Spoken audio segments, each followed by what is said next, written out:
اللہ کریم جل جلالہ نے زمین کو پیدا کیا. یہ ساری زمین جب بنی نا تو زمین یوں تھر تھرانے لگ گئی، کانپنے لگ گئی. اللہ کی بارگاہ میں فرشتوں نے التجا کی، یا اللہ یہ زمین ساری کانپ رہی ہے. حدیث میں آتا ہے اللہ تعالیٰ جل جلالہ نے پہاڑوں کو پیدا کر دیا.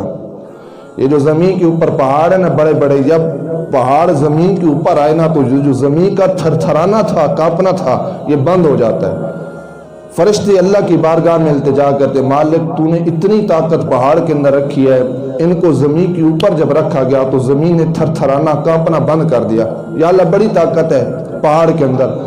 اور فرشتوں نے کہا یا اللہ کائنات عالم کے اندر پہاڑ سے بڑھ کر تو نے کسی چیز کے اندر طاقت نہیں رکھی.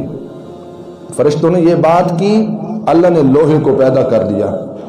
لوہے کی ضربیں جب اس پتھر کے اوپر پہاڑ کے اوپر لگائیں گی اس کے ریزے ریزے ٹکڑے ٹکڑے ہو جاتے ہیں.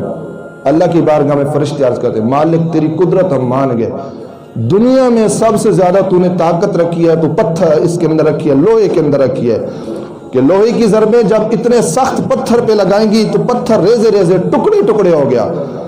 یہ بات کی تو اللہ نے فوراً آگ کو پیدا کر دیا. حدیث میں آتا ہے اس لوہے کو جب آگ کے اندر ڈالا گیا نا تو وہ نرم ہو جاتا ہے، موم بن گیا. فرشتے کہتے ہیں یا اللہ تیری بڑی قدرت ہے، تو نے آگ کے اندر بڑی طاقت رکھی ہے. جب یہ بات کی تو اللہ نے فوراً پانی کو پیدا فرما دیا. آگ جل رہی تھی، پانی کے قطرات جب اس کے اوپر آئے اس نے آگ کو بجھا دیا، آگ کی تپش کو ختم کر دیا. فرشتے مسکرائے، اللہ کی بارگاہ میں عرض کرتے یا اللہ بڑی طاقت رکھی ہے تو نے، اس پانی کے اندر کی اتنی آگ بھڑک رہی تھی، پانی کے چند قطرات اس کے اوپر آئے، اس نے اس کو بجھا دیا. اللہ نے کہا فرشتوں پانی کے اندر طاقت نہیں ہے. اللہ نے ہوا کو پیدا فرما دیا. سیلاب کا وہ ریلا اور پانی کا وہ ذخیرہ جب آ رہا تھا، ہوا کا ایک جھونکا آیا، پانی سارا ایک طرف ہو جاتا ہے. فرشتے مسکرائے یا اللہ بڑی تو نے طاقت رکھی ہوا کے اندر، کیا اس سے بڑھ کر بھی طاقت ہے اس کائنات کے اندر، اس دنیا جہاں کے اندر؟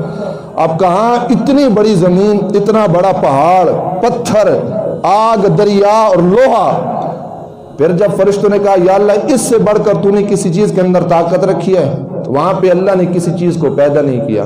اللہ نے فرمایا ہاں، فرمایا تمام چیزوں سے بڑھ کر طاقت اس بندے مومن کی ایمان کے اندر رکھی ہے جو فقط اس نظریے کے ساتھ عمل صالح کرتا ہے کہ میرا رب مجھ پہ راضی ہو جائے. بندہ بڑا کمزور ہے، آگ سے ڈرنے والا ہے، ہوا سے ڈرنے والا ہے، پانی سے ڈرنے والا ہے. انسان کے جو سینے کے اندر ایمان ہے نا، اگر اس کا اندازہ لگایا جائے تو خدا کی قسم یہ طاقت تو اللہ نے پہاڑ، لوہے، آگ کو بھی عطا نہیں کی جو بندے مومن کی ایمان کو عطا کی ہے.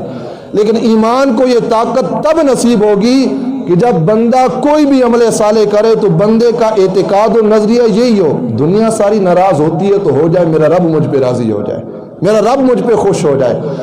اس نظریے اور عقیدے کے ساتھ اگر اللہ تعالیٰ جل جلالہ کی عبادت کی جائے تو انسان کا ایمان اتنا تقویت والا ہو جاتا ہے.